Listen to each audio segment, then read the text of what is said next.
Welcome to The Cleaning podcast about Apple TV's show Silo. My name is Catfish, and with me, as always, is Bubba. Bubba, I just wanted to enjoy my trip to Bass Lake in peace, and you effed that up. Wait, who are you? I don't remember anything. Wait, let me touch this replica of Adult Swim's Aqua Teen Hunger Force's Master Shake. Oh, Wait a minute. It's Catfish. How you doing? All right, meatwad. We are talking about season 3, episode 5, Memory. The events following Juliet's return come to light, and unexpected allies are made on the pod. Today, we've got our rankings of the episode. We ask, better in the silo than our real world? We do our episode breakdown, a judicial debate, the deeply dumb Catfish community questions, Silo slams, Silo speculation, a new game called Is It a Date? We've got lots of feedback, and on the audio podcast, we'll have a deep dive into the book versus a deep dive in the show. On YouTube, that will be a separate video. Bubba? Yeah. I hear you have got some big news. Out of San Diego Comic-Con, Apple TV announced that Silo Season 4, the final season, is coming out summer 2027. Whoa. A year from now, if you return on a vacation to Bass Lake, we'll be watching Silo Season 4. Wow.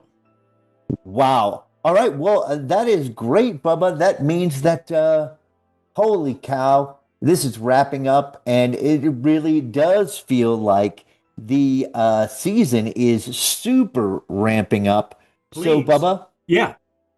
let's get some feedback right away from our listeners. Link Hogthrob, a loyal listener, said, anyone else find themselves trying to clear their throat while Bernard was talking in episode 5? Link gives episode 5 10 out of 10 double S's, Catfish. Oh, yeah, wait, what, double S's? Sims subterfuge. Finally, plot advancement is what Link wrote. Hell yeah, Wayne Rogers, Catfish. Yeah. He said episode 5 is the best episode to date of season 3. He gives it 9 triple WTFs.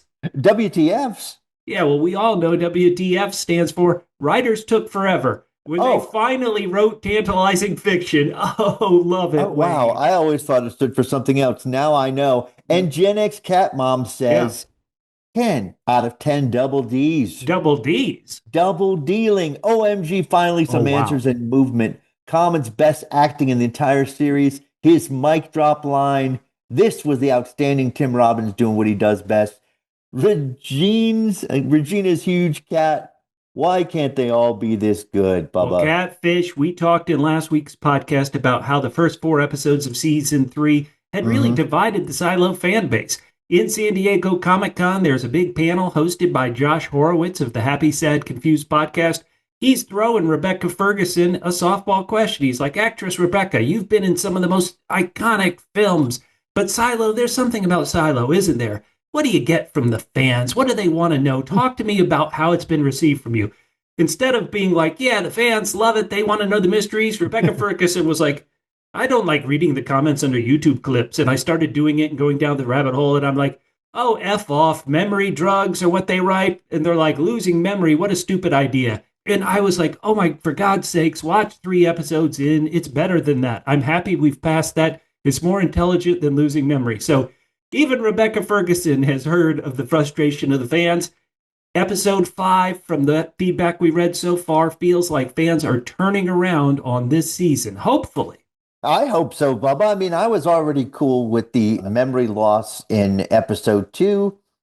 Some people were still upset about it in episode 4. But hey, it's completely gone here by the end of episode 5, and we are moving forward, Bubba. Yes. So listen, everyone is dying to know. Dying. What's your rating for this week's episode, Bubba? Catfish. I'm going really positive. I'm going to give it 9 double S's out of 10. Double S's? Sim separation. They're literally separated on the stairs. Oh, it should have been a triple S. Sim stair separation. This episode, dare I say it like this, it had a pulse. Characters like Knox and Shirley. Suddenly, they have as much knowledge as the audience had at the end of season 1. Like, since season 1, we've known there were other silos. Knox and Shirley haven't. Finally, the characters are caught up. God, we've been waiting for this. Imagine if this episode had been the first episode of season 3. Everybody would have loved it. I know some people were happy that we got here. I think you watched the feedback. Listeners, tell us. I think everybody's going to be happy with this. Orla Kent, R.I.P. for you, girl. May there be 70 years worth of light bulbs in heaven with you. And Daniel and Helen tested out Tesla's full self-driving and were disappointed with the results. Thanks, Elon Musk. My only negative is how we got here. I'm one of those people. I was actually okay with the first episode of season 3, but the next 3, oh my God, it frustrated me. In some ways, I'm just happy. I'm happy. Why? Because the storylines they created, Shirley hating Juliette not remembering things. I like this episode so much because the writers stopped doing the storylines they created. Either way, 9 out of 10. Heck yeah. What about you, Catfish? What rating do you give episode 5?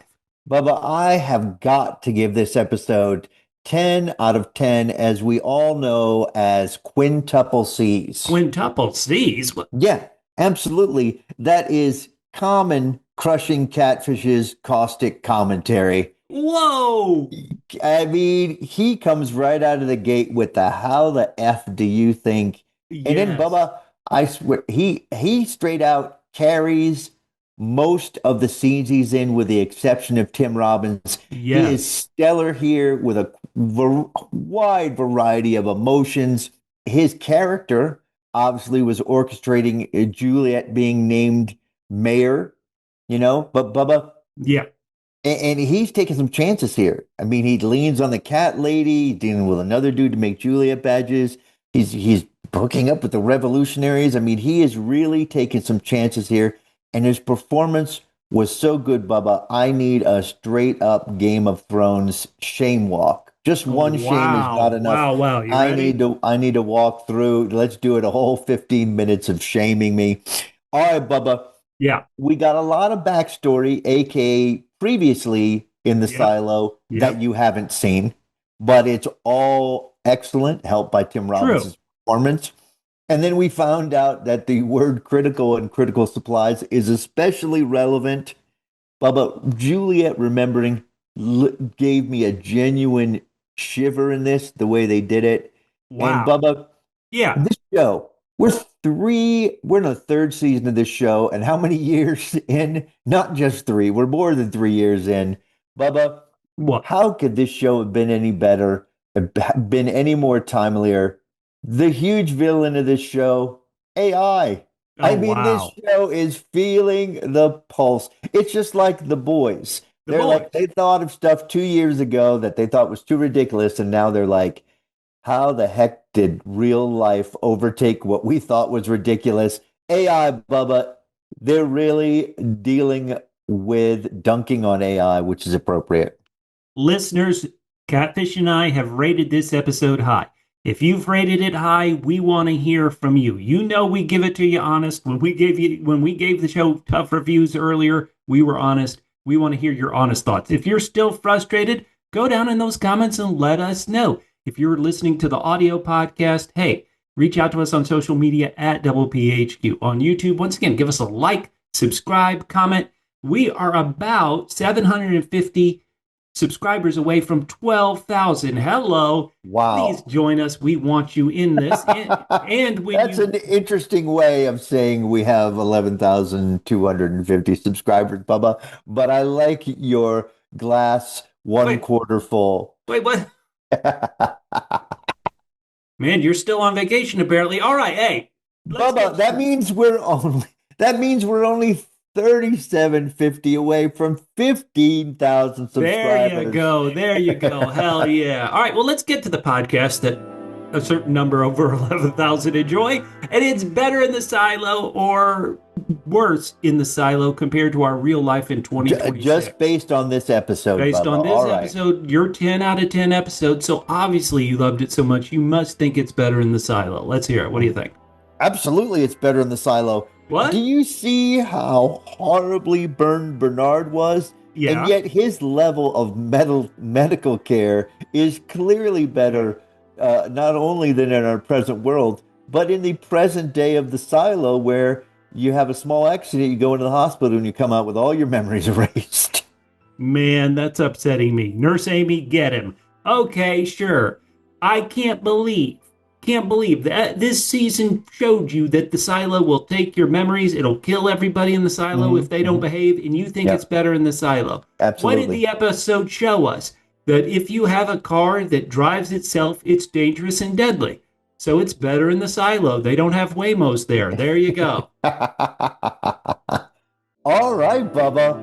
Hey, Catfish, we always talk about when we break down the episode. Do you want to go to the before times with Daniel and Helen and that storyline, or talk about the storyline in Silo 18? Which one you want to talk about first this week? Well, let's talk about one that had about a 1/60th of the screen time of the other first to get that out of the way. So let's go to the present day. Okay. Where we've got our boy. Well, we assume it's the present day. It could be, like a year ago. It could be 2 years in the future. It's close to this. It could be 10 years in the future. You're completely right. Let's just go to modern times. All right. So Sam told Daniel. It'd be funny if it was Sims. He's like, "Listen, Daniel, I gotta tell you something." So Sam. Listen the F up. So Daniel's buddy Sam came through at the end of last episode. For some reason, the show didn't want to tell us, mainly because it was the only thing that Helen and Daniel had to do in this episode. So I guess they had to hold it off one more week. He told Daniel, "Hey, you know that rich billionaire who's invested heavily in AI?" And Daniel realizes, "Oh, you mean the guy whose memory clinic, my sister Charlotte's at right now? That billionaire, maybe trillionaire Per Stenson? He was on the SS Nimitz there in the Gulf when Charlotte's mission was launched." And what's very interesting is this billionaire, once again, he's interested in AI. But the tech that the planes had, that Charlotte's plane had, was, old tech. It almost had no tech that AI could control. Daniel and Helen have this clue, and they're driving. You're like, okay, where are you driving to? That's not much of a clue. Okay, you're just driving to tell her. I don't want to tell you in the apartment. It could be bugged. This minivan isn't bugged. Well, guess what? The minivan might be bugged. It starts driving. Somebody has taken control of this minivan. How is that possible? I don't know, Bubba. Listen, if I could go out and buy for cash, presumably not that much cash, right, a car that could drive me, even if it was driving me not where I wanted to go, I'd be all in. Really? Take me on an adventure car. Let's do this. Wow. Well, Catfish, who knew that Daniel and Helen had rented Knight Rider? And Kit was driving them around. We're going to have a silo speculation in a bit about a different storyline, but any speculation about how somebody took control of this old piece of junk minivan? That's a great question, Bubba. I've got no idea. I don't have any idea. There's no such thing as a minivan heist in the books that this series is based on. However, even though it didn't seem like it at the time, remember when Daniel and Helen heard the recording, there was like, how could somebody take control of these planes? And to me, it looked like the planes just kind of blew up and crashed. Is that same force somehow taking control of their minivan? That's what I would wonder. Right. Well, so that was what I was going to say, and I was going to disagree with you about your thoughts about the plane, but you've landed on the same thing, is that these planes had old stuff, but they were controlled by AI. So now that kind of all comes together. They were controlled by AI without actually being on the plane. That is, I don't even know how that would work. And as we all know, AI is making a lot of promises that it's not delivering on, Bubba. Hey, we want you to go to your local desktop, your local computer, your phone, ask Alexa, and ask the AI, who's better, Catfish or me? Let's see if it gets it right, and then we'll know if we can trust AI or not. There you go. We have to do it for science. Mm-hmm.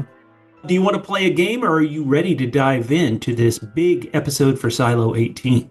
Bubba, yeah, I'm ready to play a game. What's our first game today? Well, it's called Double S. Double S?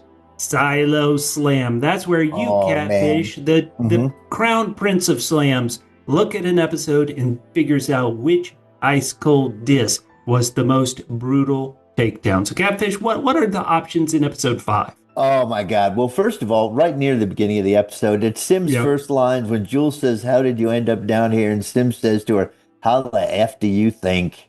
I Bum, mean, bum, just the way to bum. start the episode. And then Sims goes to Walker and Walker's number one squeeze, who Yeah. will show Carla. us, Carla will show us later in the episode, Silo got problems. Walker says, "What makes you think we'd help you?" And Carla says, "We hate you." Well, direct, honest. You like people who are honest. That's good. Wow, slams. Well, there can't be any more. Those are two good choices. Well, hold on. We got Walker to Bernard. What? After he says she's burning the food. She says to him, "Maybe you're a little sensitive to things being burned." As Bernard Oh, is crispy. And Bob, I couldn't decide whether this was an ice cold slam yes. or a fiery hot slam. Brutal. Well, All okay. right, and the last one I've got is from Sims to Juliet. Yeah. When she comes down, she's down there, and he says, "No, we were going to bring you down here. We were going to have you talk to Bernard on the radio, but you and your friends F that up." Dang, man. Sims is as sick as Shirley, and her attitude is the audience. That's incredible. So, All okay, right, Bubba. which Yeah. one? Which one? I think, you're a little sensitive to things being burned. Man, that is some hot soup that Walker is dishing Yeah, out. that and then that she spilled on Bernard. Bubba, I've got to get it to my MVP of this episode, and that MVP. is Robert Sims. The transformation is so good. From now on, I'm going to stop referring to the actor portraying this role and actually call him Sims because he pulled it out tonight. And when he starts with the episode, "How the F do you think?" That was it. He stole my heart. He has. Now, I've seen online a lot of people comment on this great performance. Yep. I've also seen some people still pushing up against him, maybe because they know him so much from his musical career. Listeners, repeat it with me. If you're watching on YouTube, go down in the comments, tell us what you thought of Sims, and we're going to really break down all the incredible things he did in the episode. Social media at WPHQ. So, Catfish, Hmm. you've already mentioned Sims somehow gets to the down deep and makes his announcement in the most awesome way possible. Let's get to the flashback, the stuff I wish we had seen in season 3, episode 1. Okay. Knox and Shirley are racing to get Juliet. Billings, thank God Billings is there trying to talk some sense into people. Hey, you can't open the door. Wait a minute. That door is supposed to stay closed for 48 hours after somebody's sent outside. What about the poisons? What about the poisons? Her friends don't care. If people like Shirley, this is what we like Shirley. She is there for you when your life is in danger, not when you've lost your memories. Knox, he'll do it. Every day is an arm day for Knox. He busts open the door. They build a makeshift stretcher, and to me, what's even crazier, they build a makeshift kind of winch, which has got to break the pact to lower Bernard and Juliet down to the hospital. Incredible. So awesome, Bubba. It is so awesome. Did you like that? If you've been really injured and people are watching you being taken to the hospital, what song do you want them to sing while you're being lowered? Like, what song do you want them to sing while they're lowering you down? It's got to be. It would be Tom Waits' "Cold, Cold Ground." Oh, that's pretty good. That's Yeah. pretty What about good. you? What about you?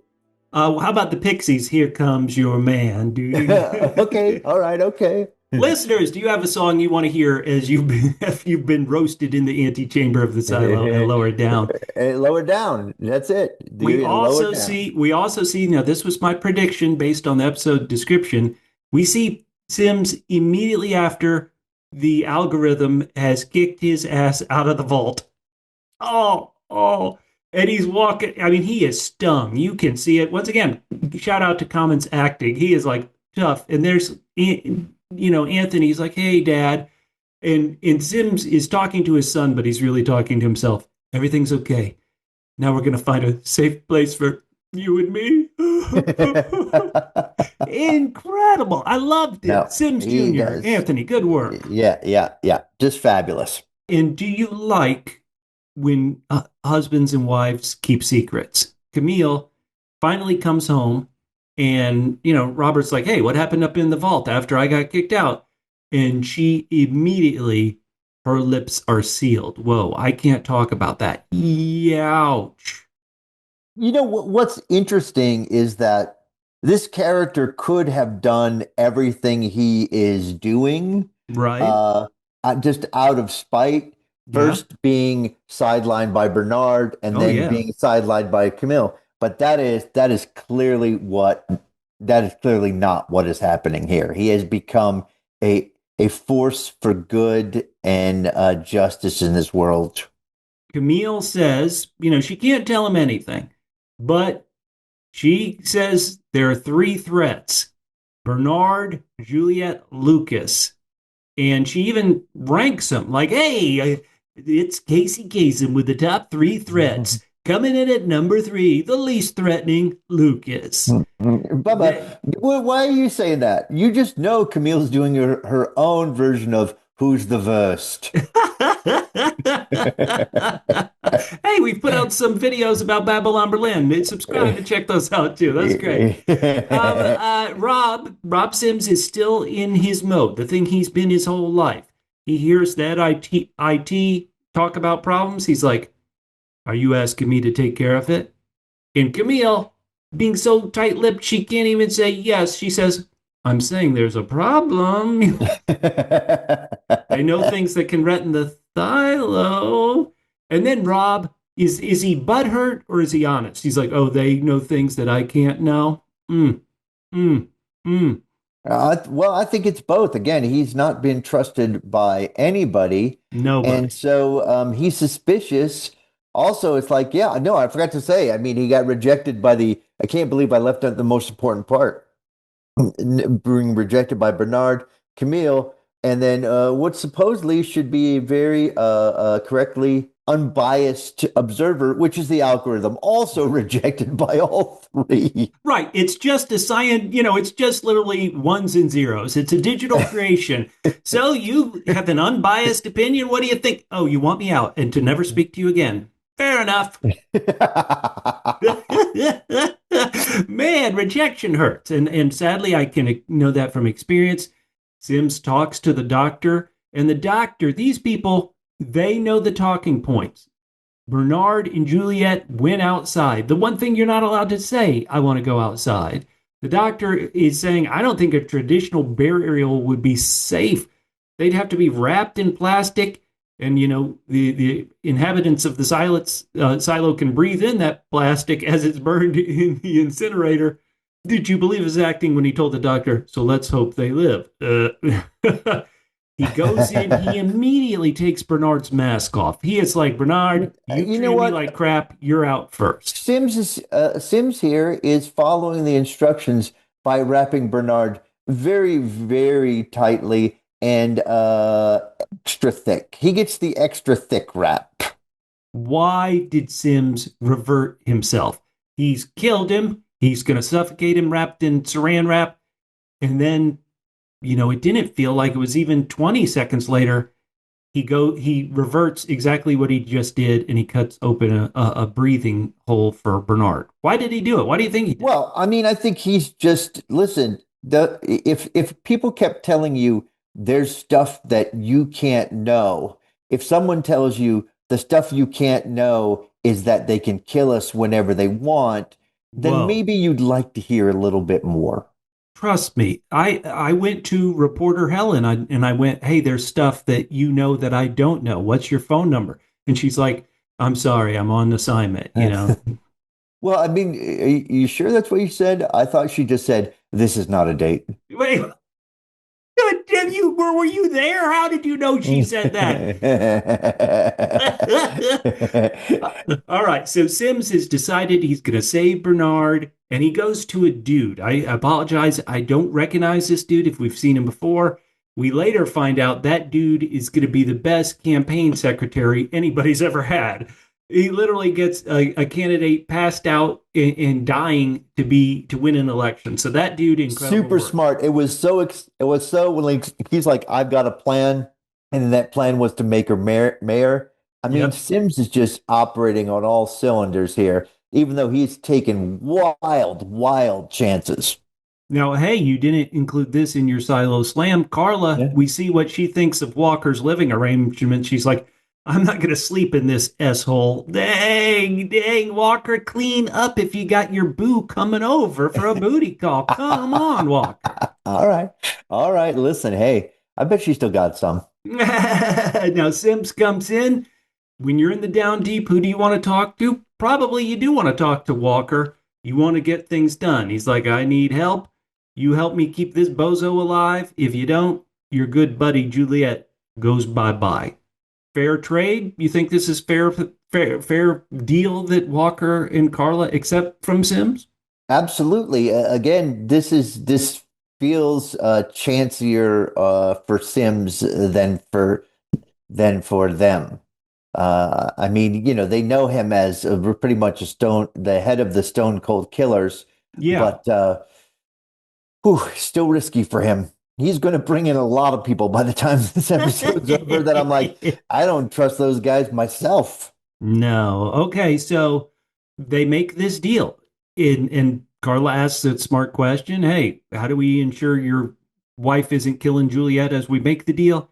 He explains that Juliet has just won an impromptu election. Boy, so we keep joking about our buddy Mitch McConnell, and like literally Bernard in kind of, I assume it took him 6 hours to get to the bottom. So is this maybe even 12 hours after Bernard is no longer mayor? They're like, okay, Juliet, you get the job. Holy smokes.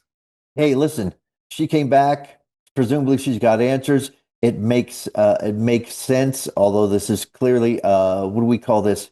Astroturfed grassroots.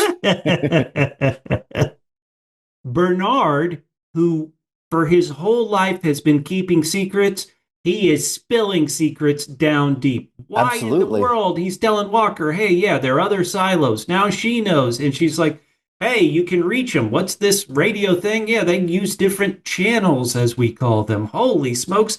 He tells everybody about the forgetting drugs. Why? Oh, well, okay. Now I know why he tells everybody about the forgetting drugs. He's like, Juliet knows how to stop the algorithm from being able to kill us all, so she can't forget. But all the other stuff he spilled, I was shocked. Shocked, I tell you. I mean, Bubba, this is why I rated this episode so highly. We didn't get just stuff that we needed from information that we needed from the previously on, but we Yeah, got a lot more. But this was super exciting. 100%. Bernard is even telling how to fight the forget me now drugs. He's like, you got to get artifacts, red level relics, baby. When Sims wants to get stuff done and he's on our side, it is great to see him get stuff done. He goes to the fat cat lady, and excuse me, the cat is fat, not Regina, and he gets her some artifacts. He explains he's already made this side deal with Nurse Amy, and he's like, you got to let Amy know to give the, fake forget me now drugs. Sims really did a great job. Kudos to you, buddy. You could He have been did a once again, IT shadow. but what is super interesting here is Yeah. that instead of his usual threats, Yeah. he's just like, help a dude out. Just I'm surprised he didn't say anything like this is the entire lives of everyone in the silo is affected and still gets her to use it. Uh-huh. But because if I was dealing with a guy like Sims, just after being intimidated by him for so long, to have one time where he seems to be kind of nice, that would not be enough for to No, convince no. me. But Catfish, do you do any writing? I always like to humble brag, as a small humble brag as I can, that I sold a script that got made into a terrible horror movie. We'll go past that. But in writing, there's this kind of trope called have your character save the cat, save the cat. Sims literally saved the cat. He could have killed the cat. It was in his hands. He saves the cat and gives it back to the red level relic dealer Regina. Good work, Oh, so Sims. the trope isn't threaten the cat and then immediately save the cat because It's a that new felt like trope. the trope here. Oh, okay. Even Bernard is impressed. Now, Bernard Absolutely. tells him, he goes, we can't risk losing you, Robert. And that's when I knew Bernard was on heavy drugs. Oh man, come on. He sees everything that, first of all, Sims saves his life, Yeah, gets Juliet yeah, elected as mayor, and then sure. has a plan for saving Juliet. Come on, he's doing it all. Now, he also says, "I'm sorry I didn't make you my shadow." So Whoa, he whoa. doesn't say, he's like, because you would have had to deal with all of this stuff. And this is where Tim Robbins really shines about like basically the stress of having all this information and having to make these horrible choices. But he never says, I didn't make you my shadow to save you from these things. No. But he says, I'm glad I didn't make you my shadow. So he doesn't quite say, I trusted you all along. He's basically saying, hey, you know what? You're a lot smarter dude than I gave you credit for, despite the fact that I was spending hours a day with you. So, Catfish, we see the crew coming together. Patrick Kennedy and Lucas come down the old garbage Again, chute. let's not jump over that. Somehow, Sims also brought Patrick Kennedy into this plan. That maybe if I was Bernard and I saw that, I'd be like, you've gone too far this time, Sims. We have, once again, the whole crew's coming together. I love the quick cut to Shirley being like, wait, there are a bunch of other silos? Brilliant, funny. This is, gosh, the show has needed this for a while. But we've got one tiny, tiny issue. What is that? Juliet, with a lot of these relics, I mean, these are things that are very important to Juliet. Her brother's toy, the watch. Deputy Hank has to bite the bullet and hand over the watch. And it's There not. is another thing. I don't care if I'm Sims and I'm running this whole thing, and Deputy Hank is like, I got to take Juliet over here. I'm not allowing that. I'm No, sorry. good point. Yeah, too many. Just Everybody has secrets. Enough secrets. exactly, exactly. He just give her a quick stab, and this whole plan is just bitten to dust. 100%. While Plus, this you is can't trust Silo Kylo Ren. Silo Ren. Oh my gosh, it was good. We have feedback. I forget if it's in our show notes or not about people saying, "Where the hell is Hank?" People love Silo Ren Deputy Hank. All right. Did you think the watch? Like I thought the watch was going to be it, but even it was not enough. Hmm. What's funny is I've got to. I mean, it just seems for show reasons why, so that he can have that monologue just to Juliet. Right. Why didn't Sims pull out the Pez right there? All right, well, here we go. How about this one? Yeah. Now that we've walked up 70 flights of stairs, let me Yeah, tell you it was something. just for hashtag show reasons. It was, but thank God the Pez did it. The Pez brought a character I really didn't like in season 1. George, Justice for George is back. All the memories flood back. She even, and this is very important because we've had feedback of people saying, where the hell is Solo? We loved him. She remembers him. Thank you, Juliet, for remembering. Thank you, show, for finally ending the storyline. Do you want to talk about that ice cold stare down between the Sims? Oof. Boy, that is a Oof. great. First of all, Oh, just to mention again, this scene between the two of them, even though they just had separated them and did this later for show reasons, it was still just beautifully performed scene. And again, I got shivers when she remembered everything. But yeah, it's a good thing that Sims sends her back down. She's like, thanks a lot for dragging me all the way up here. Now I got to go back down. But yeah, things are not going to be good between Camille and Robert. why? In I can almost answer my own question, but we saw Shirley and Knox be given the job. We got to move Bernard, and why did they have to do it? Because if Juliet goes to the down deep, Camille's going to want to know what happened down there. All the raiders will be down there. They will find this spot, so we got to move 250 hefty boy Bernard. What are they going to do with him? Another silo speculation question.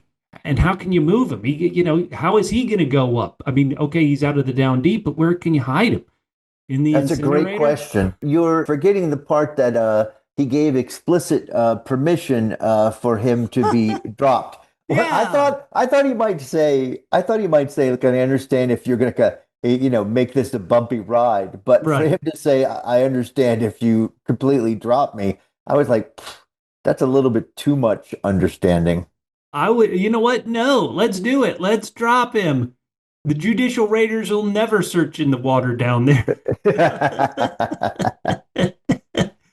All right, Bubba. So yes, this is a great ending to this. And Yes. then Bubba, we have forgotten. Look, I did Forgotten. not expect the Orla Kent storyline Oh, okay, to yeah. end up being so important. Again, I Oh still boy. don't care about Orla Kent. The Rude. no one ever cared about What? Orla Kent. Well, okay, what about her parents? We met them. It was who was it? They Serial didn't either. Pharrell. Oh, They didn't either. They they were like, hated her. listen, they're like, you're just part of a storyline and not a real person. You're just an Oh, instigation for the storyline. But Bubba, yeah. holy cow. Holy We cow. find out two things that shocked me. First, I was shocked that there was only 70 years left, but it makes Wow. sense. And then well, there was 70, and that was 20 years ago, so there's only 50 years less Yep. left. And then it turns out supplies are being stolen, and so there is way less Whoa. than that. And so this is a what we call double S, Bubba. Double S. Serious situation in the silo. So now it's a The triple triple S. S, yeah. Uh, Whoa. Let me ask you wow. this. Let me Yeah. ask you this, because Hmm. this is hashtag bad news, whichever way you do it. I understand if I'm head of supply and it's my responsibility to oversee these things, I get it. But if you know you only have 2 years of supply left, why haven't you told the sheriff? Billings has been sheriff forever. Tell somebody. Yeah. Get the judicial raiders. Forget everything the judicial raiders have done. If they could find where these damn supplies have gone, that's the most critical thing. Carla, by keeping your lips locked, you have effed everybody in the silo as bad as the algorithm. I've said it. Well, I completely agree with that. And there's something I'm going to talk about a little bit more in the deeply dumb catfish questions. But here, yes, if the silo doesn't have full information about what's going on, the algorithm can't make the right kinds I of decisions it know. needs to for the people. But Yes. this whole storyline does have me having a deeply dumb question about the algorithm, which we'll get into when we get to Okay. that Okay. section. But yeah, Well, this has introduced a completely new, once again, triple S triple. What? You said it a second ago. silo story stressor of to say that everything that needs to happen here needs to happen very quickly when you're dealing with this amount of people. Incredible. I love it. Such stress, such immediacy, high stakes. Remember how somebody who is one of the hosts was like, gee, they ended an episode on, oh my goodness, the vitamin D forget me water plus is going to go in and make everybody forget. Oh my God, oh my God. And then in episode 3, it was kind of like, well, we still might do it. And then in episode 4, it was like, well, we still might do it. And now in episode 5, nobody's talking about it at all because we got more important stakes. This is what I love. Hell to the yeah. All right, Bubba. Well, then let's get into even more silo speculation, Bubba. Oh. Who's stealing these light bulbs? Now, listeners, if you're brand new to the Cleaning Podcast, I have read all of the Welcome. books in this series. The one thing that I would say is that this stealing of critical supplies is not a storyline at all in the book. So I hope you are okay with me speculating on something that is a show invention. I'll allow it. Thank you. I am guessing, and this is crazy, because the show has stressed, hey, the mines can only go so far, something's happening in the mines, something's happening in the mines. To me, what would be the richest, the craziest, the most almost logical thing that would happen in one of these scenarios is who needs all those critical supplies. Nobody in the silo needs more light bulbs, right? All the light bulbs are working, but who needs them now? A different silo. What if there's another silo that's like, uh-oh, our supplies are dwindling. What are we going to do? Well, the only choice is to steal from somebody else. And so you have silo against silo theft. That is my prediction. I know nothing. Wow. But that would be the craziest. So that's my prediction right now. How about you, Catfish? What Wow. is your silo Well, speculation? Bubba, I assume that this was just sort of feeding a thriving black market.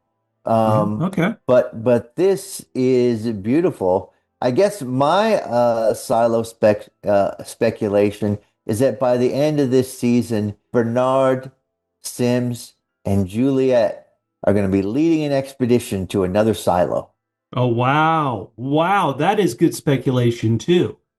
Listeners, we want to hear you. Once again, this isn't in the book, so go down in the YouTube comments on social media, reach out to us, guess who's got the light bulbs. If a light bulb goes off over your head and you figure it out, we want to know. Comment to us. All But right, we don't know where Catfish. we're going to get you another one. All right, let's go into the court. It is time for a judicial debate. Catfish, we spent the first 2 seasons of this show with antagonists, villains. They were well-rounded, but they were doing completely terrible, evil things. Mm-hmm. We're at the midpoint of season 3, and while we certainly don't like the things they did, have we come around on Sims, who, I'm just off the top of my head, Sims, if he didn't kill original Mayor Johns, he was in on it, and Bernard ordered it. If Sims wasn't the one who specifically killed Deputy Marnes, he was in on it. Bernard knew about it. And then Sims definitely killed the person they framed for Deputy Marnes' murder. George Trumbull. Admittedly, George Trumbull might have killed him. But then Sims has done terrible things. Bernard has done terrible things. Bernard had a connection with Judge Meadows, but he was still like, you've got to go, girl. Can we like them? Do we like them? Is the excuse of I was following orders worth it?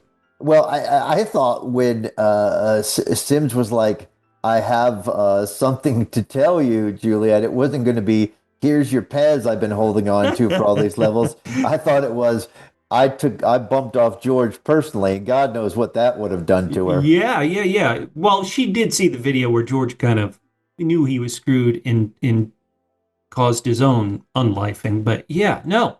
Unlifing. That's a beautiful euphemism, Bubba. I think you have to like them now, considering what they've done and that they're putting everything on the line. I mean, Sims is putting everything on the line. Oh, yes, 100%. Bernard's is spilling all the secrets. He's triple S'ing, spilling Silo secret. In a serious situation, he's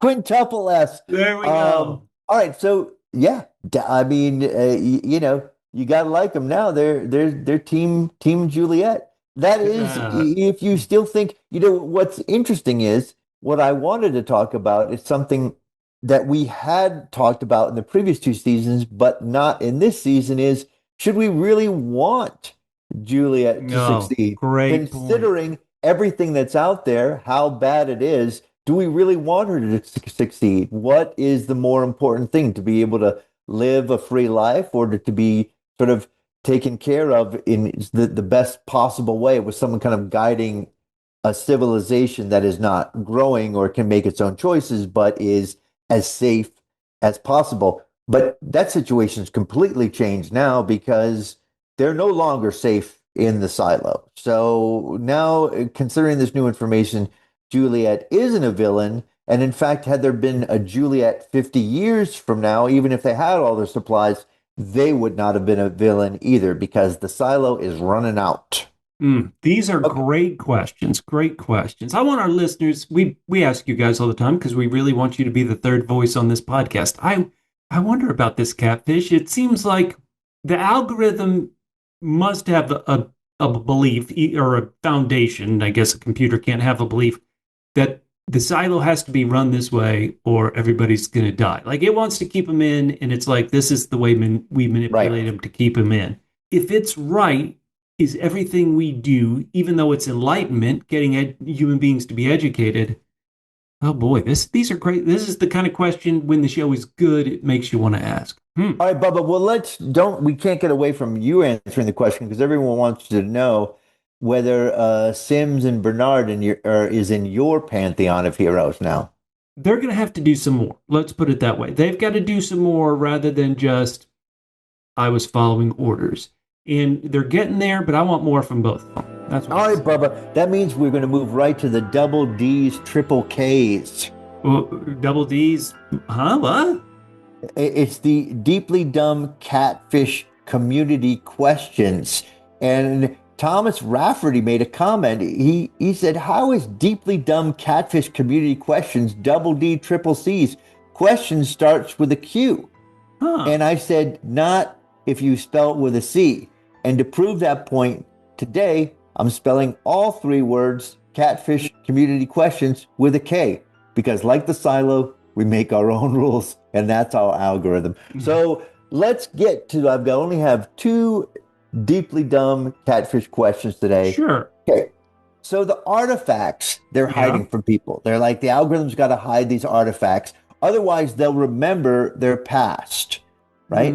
Now, why are they hiding some of these artifacts that would not jog the memory of anybody who is presently living in the silo? In other words, they made everybody forget everything over 100 years ago. So if you reintroduced things like 2 generations later, that was a Pez, Right. or something else like that. Yeah. Even if these people were like, "Oh, my parents talked about that, my grandparents talked about this," it would not bring up any memories to them. So I'm not talking about like the video that shows the outside is clean or any kind of information about the silo. I'm just talking about these stupid little things. Why are they so important for the computer to hide them if they would not jog the memory of anybody who would hold on to it? Now, Catfish, again, this is not directly from the book, so I feel good to try to answer this. Okay, do it. And I'm trying to use the show's logic. But what is the one thing about that you always think about with machines and AI or whatever is they can't really think. So if when the silos are created, hey, we want everybody to forget, the whatever disaster caused us to get into the silos. And so if they create that rule then that there's nothing from the before times, everything is a red level relic and should be captured. Even if then logically, it's, as you say, 300 years later or whatever, if a machine like the algorithm has a code that says nothing from the before times, it's going to follow that, right? Like it's not going to use the logic you just used. And so that would be my thought of how the show could explain it. And again, that's not from books or anything. That's just how, you're right, the show hasn't presented my answer yet. But that's one thing you always think you hear about computers, right? Like in the classic 80s movie War Games, right? The computer really couldn't figure out, hey, if I start this war, we're all going to die, until it almost had to be taught that, even though it was supposed to be the smartest computer in the world. So that's kind of my thought. All right. You know what? That makes complete sense to me. And I love that you answered that question on the fly. So I've got another question for you to answer. Another question. And we talked about this just a few minutes ago. Look, even if they get the stolen supplies back, there's only 50 years left for the inhabitants in this silo. We have seen that the algorithm will keep these people alive. This is his number one primary thing. It will keep these people alive, even if it has to make them completely forget their lives every once in a while. It's not important their quality of life. It's not important that they're moving forward as a species. It's just important that they stay alive. So what plan does the algorithm have for keeping people alive after the critical supplies are gone? Off the top of my head, there's, as you described, no way. What I would wonder, if an algorithm really can, if it's been programmed to think of all of these scenarios, and I was just talking about its following code, and so it wouldn't, kind of learn and think. But would the algorithm say, okay, there's 50 years left at this population level? Maybe with half the people, that gets us to, 80 years or whatever. Okay. So instead of 10,000, what if the algorithm really just starts, we're going to start clamping down. We're going to start, Logan's running it, choosing who gets to survive. Right. Okay. But great question. Well, great question. All right. Yeah, that's interesting. I mean, a couple other things I thought of. I don't know whether at some point the algorithm would be like, all right, but again, it's thinking of things.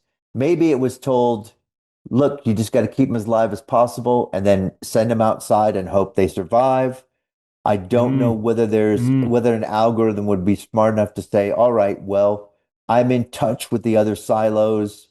Here's a silo that for some reason the population died out or whatever, and they still got yeah. supplies. Would they then send to that silo and go, congratulations for coming to this new silo. Here's some delicious vitamin D to help you settle in. Catfish, gosh, you're smarter than I am. I was suddenly thinking of how I thought, oh, well, maybe another silo is stealing Silo 18's critical supplies. Maybe that's how Silo 18 gets around it, is that solo silo, Silo 17, which we know is ridiculously close, they don't need as many lights anymore, do they? Since they have, Right, I'm trying to right, think, right. 6 inhabitants at the most. I mean, hey, ooh, listeners, these deeply dumb catfish community questions are for a way for us to dive into the deep thoughts of this show. Give us your thoughts. We want to know. And Catfish, because we're being so serious Yeah. in talking about these big, important questions, I think we need to ask a big, important question that my friend Daniel keeps asking. Is it a date?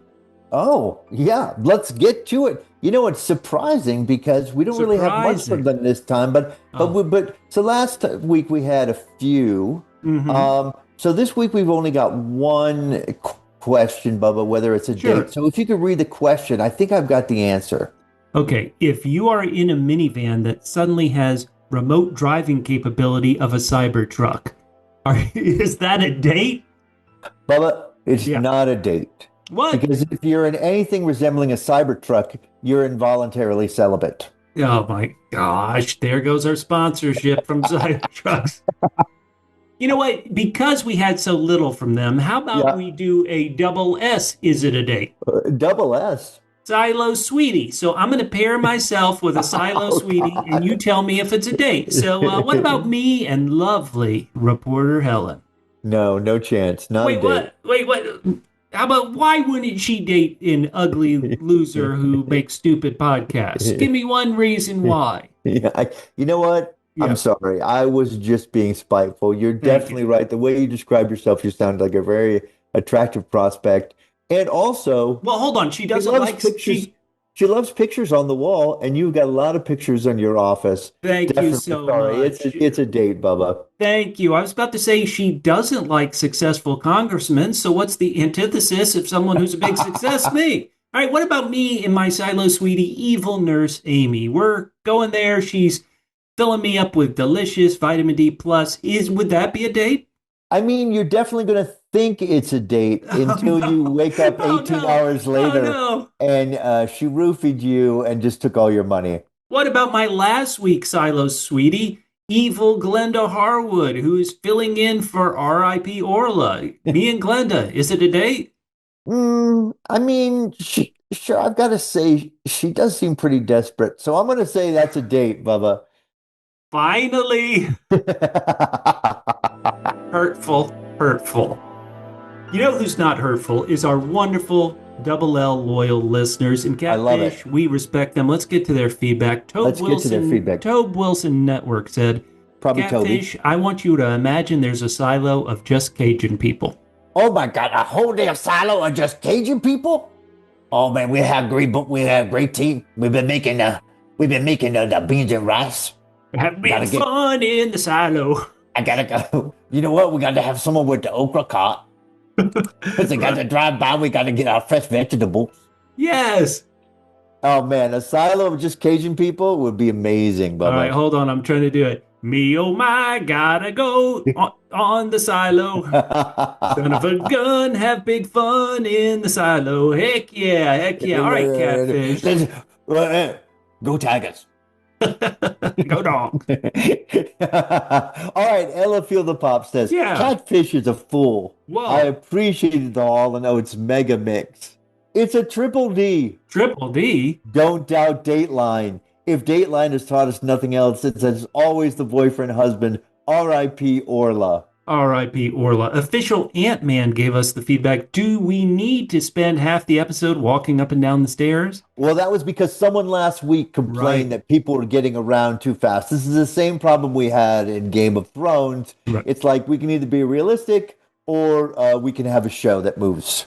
Ant-Man continues, I think the writers didn't forget that they're stairs. They're just hoping the audience retains that information and they just hashtag skip ahead. Love it. At dash Zax dash says, about ahead of the IT. Maybe it was just announced by computer system. I mean, just like they announce who can have a baby. Oh, so we were talking last week about, if you worked in IT and suddenly like the new head of IT is, and you're like, me. And they're going to go, no, this former judicial raider Camille. And like, what? And it's like a big announcement. So good idea, Zach. Dogs in the Yard said, hey, you guys are hilarious. I love your podcast. Thank and you. I love Silo. Thank you so much. During this podcast, I kept staring at Catfish, saying to myself, God, Catfish reminds me of someone, but I just can't figure out until his voice matched the person I was trying to remember. It was Buddy Hackett, Catfish. Have you told this before?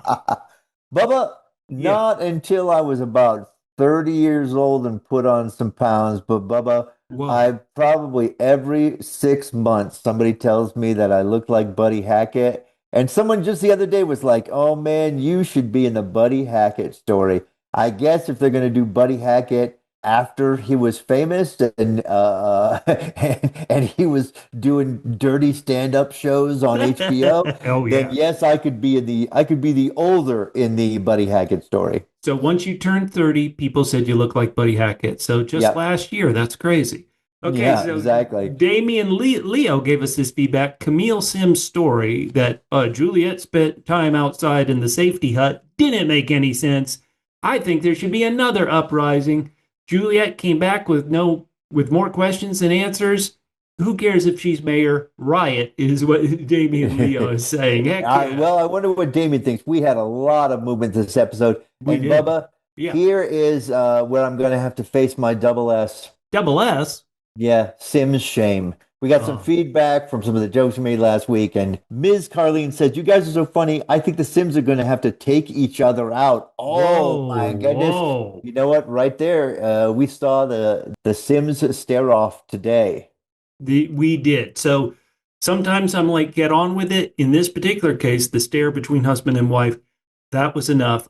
As long as they follow it up with good stuff next episode, I'm excited. Reenie6, always preemptively answered our judicial debate question, I know, Bubba. Incredible, and always gives great feedback. Reenie6 wrote, can't believe I'm not totally hating Robert Sims or Bernard. Wow. Wow. Jim Rodney 4797 said, when Sims didn't show up at all in that one episode, we were all hoping he was off getting some acting lessons somewhere. But no, he was busy conspiring with Bernard behind everyone's backs down in a digger void instead. Good for the residents of Silo 18. Not so good for Common's acting. Hey, now, Jim, I don't think that feedback is after episode 5. Jim, let us know, because I did think Common and Sims were very very good in this episode. He was fabulous. Catfish, maybe you should read this next bit of feedback too, though. All right, Learn with Safari Kid says, I am Catfish. Whoa. I had no idea it was Sims until Bubba spelled it out, but I was curious about when Sims wanted to tell Juliette before she ran away. He just wanted to say, right, he wanted to say to Juliette last week in that pump room, he was like, who the F you think did it? It's me. Now, this is a great bit of feedback from Craig Francis Johnson. They wrote, why is Sheriff Billings acting so dazed? Did I miss something? Well, Craig, I think that's a good question. That is a good question. What the show is maybe not doing such a great job of is Billings had the syndrome. He kind of got over it, but remember hanging on to that red level relic and seeing that kind of helped him. Then he finds out this season his wife is a friggin' member of the gosh darn Outsiders. He has had it tough. And now, just when he really needs a vacation, guess what? We got 2 years worth of supplies. Billings is always doing bad. Oh my gosh. In other words, he had no possible idea that it would lead to this kind of disturbing and vital information. And yet, the entire time he was doing this investigation, he was pursuing it so rabidly, as if it was going to reveal this important information. He was unhinged Billings. And he's got a kid. When do you think he last saw his kid? He's been down in supply for who knows how long. Oh, boy. Bad Billings. Hopefully he gets to be better Billings. Ooh. I've talked multiple times about how there was a split in the fandom over people disliking these first four episodes Mm-hmm. and liking them. Obviously, opinions are subjective. If you like it, that's perfectly fine. Don't tell people who don't like it that they're stupid and wrong for thinking it's slow. If you thought it was slow and were frustrated, don't tell people who like it, you're crazy, you're a shill, you're whatever. This is, things are different. People like different things, and we're about to get into some, a All right, lot of let's do it. feedback that talks about this. Ancient Bear said, I think if you're a non-book reader, you're probably enjoying the season, and if you're a book reader, you're fairly disappointed so far. All right, and Vicky at Victorious kind of says the same thing. Says, in my opinion, the people who dislike season 3 are the people who've read the books like me and know how far they have strayed off the path. I think that is a logical thought. I would only point out, listeners, that we have this great buddy of ours who's a great podcast host, Axel Foley from the DVR Podcast Network. I know he didn't read the books, yet after episode 3 and after episode 4, he sends me messages like this. He wrote, "This show is driving me up on the wall. Get on with it. Another episode, no progress." Axel, let us know if you've turned around kind of like I have on episode 5. No, we have some. It's tough. Yeah. We had a completely different point of view now. At Awesome Tech Guy says, I have a mixed opinion of this show. If I hadn't read the books, I think it would be too slow for me to stay invested in. But having read the books, I'm really enjoying seeing what they're changing and what they're keeping the same. And I really like some of the changes that we've seen so far. I love that ends positive, because after episode 4, we got so much positive feedback, which is great to hear. Cam Shea 23, great listener, gave episode 4 8 out of 10 double Fs. Double Fs. Freaking finalies. Juliette was starting to get her memory back and the show was moving along. She liked it. The Leonard 16 said episode 4, he said, finally, a good episode. The amnesia's wearing off. Bernard is back. He was so frustrated. I assume because it's the Leonard. Leonard was so frustrated, he said he was about to open the silo to the outside. Oh, man. And McHenry says, I'm really enjoying the season so far. Enjoyed the last 2 seasons as well. And Great. Bubba, Tim's Retro Corner. Yeah. Giving episode 4 a rating of 9 quadruple Bs. Wait, quadruple Bs? Bernie bunker busting bombshells. I thought Bubba's chain of events on Orla's death seemed plausible. Still don't care, though. Aw. CSI Silo? I'd watch that show. Head of IT seems to be fairly common as a cause of death, though. Ouch. That was your suggestion, CSI Silo. Yeah! Hey, Uncle Vegetable wrote, I loved episode 4. It was the best episode yet in the season, and the ending, oh my God. In any season, Uncle Vegetable said. And Caro Yoso says, hello, cleaning crew. Hello. I find it funny that for all Camille and Sims have talked about being united, they've always seemed to be on opposite sides of each other covertly. Yep. Is this by design or because they're never truly aligned on how they want to achieve their goal of getting their son out of the silo? Sometimes I want Anthony out of the silo too, if you know what I mean. Oh, that is cold. Ignatius98 said, I'm so glad I was wrong, and I'm happy that Tim Robbins Bernard is on the show again. Episode 4, for him, didn't really move the needle on the DC storyline, but he liked the chemistry between Daniel and Helen, and it's become sort of a romantic comedy. He said, I'm glad Shirley was over her BS. It bugged me that Billings so far through episode 4 didn't find much on Orla's subplot. Well, Ignatius, tell us what you think about episode 5. That subplot has blown up. It has really blown up. And SN, that's all we get. SN says, I feel that the show suffers from attention deficit. Individuals not appreciating a slow burn that always, eventually, inevitably, in the end, after a while, pays off. P.S. The dog threw me off because I picture after 300 years of inbreeding, they would only have deranged Chihuahua-like mutant dogs at this point. That is a very good point. Dennis Christos said he read a non-spoiler review of season 3, where the critic said the first 4 episodes might seem like a slog, but the stakes, tension, and drama overtake the setup of those episodes, and the back half of season 3 progresses to a very satisfying finale. Dennis, let's hope that reviewer is correct. And at Big T says, overall good episode 4. Yeah. I'm Yeah. over hearing about Orla, Oh her man. boyfriend, about Shifty, but I think it Ed Harwood, who said something about a 300-year-old piping, so it wasn't supposed to be found, but with gas was easy drop. I don't Yep. know. LOL. Anyway, much love. Is my fave number one silo podcast. I do watch a few. Keep Oh it wow. up. Don't mind the novel above. LOL. That was really short, Beachy. Thank you so much. Now, that was generally positive. A couple after episode 4, we did get not quite as positive feedback. Oh, okay. Tom Donahue was blunt. He said episode 4 was the worst episode. It went First. nowhere. Nothing was answered. Ouch. Katrina, after episode 4, said, I spent the whole episode wondering why they're wasting so much time. I knew who was behind the curtain before she opened it. Ooh, you knew Bernard. Wow. Little Yoki says, I just can't get the chip eating out of my head. LOL. I was like, why was this the decision? Oh, wow. And Here, learn with Safari Kids once again, just loving. I'm with Catfish, too slow. I'm considering forgetting that it's on so I can binge watch the whole season once it's over. Learn with Safari Kids. It feels like we've picked it up now. Who knows? yeah. Maybe we could drop back again, but I think if you watch this episode, you're at least going to give episode 6 a chance before deciding to do the binge model. 100%. Simona said, for those who've read the books, the advice is just abandon all hope the drama will follow the books. Characters have been switched, the dead come back, and those hardly in the books get huge roles. All that, Simona still says it's enjoyable. Heck yeah. And Shirley said, yeah, go ahead. I'm glad the amnesia plot is over, and I love that Lucas is back.